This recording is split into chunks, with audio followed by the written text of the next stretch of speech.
How many are BS is too many in a fantasy football draft? Imagine building a team where you have a dozen running backs, but your wide receivers and quarterbacks are lacking. How do you know when enough is enough? That's what we're here to figure out. In fantasy football, your goal is to create a balanced roster that can adapt to injuries and bye weeks. The key is knowing how many running backs to draft without sacrificing other positions.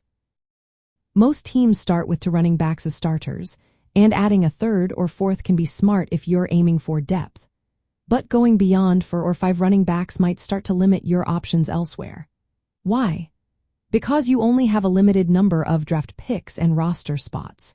If you spend too many early picks on running backs, you might miss out on top wide receivers or quarterbacks who can score big points.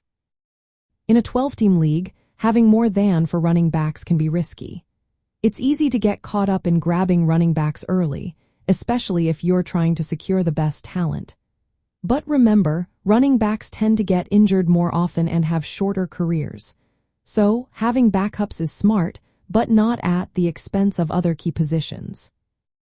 Your roster should ideally include 2 starting running backs, 1 or 2 backups, and then focus on building depth at wide receiver and quarterback.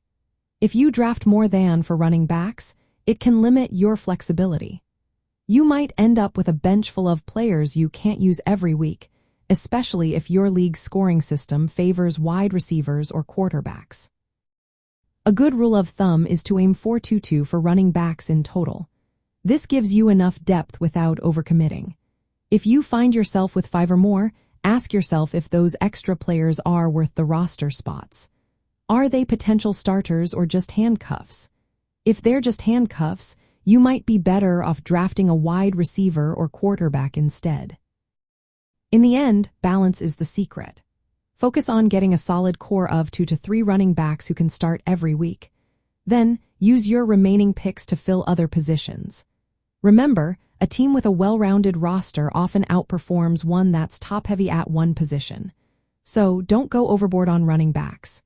Keep it smart, keep it flexible, and your team will be ready for whatever the season throws at you.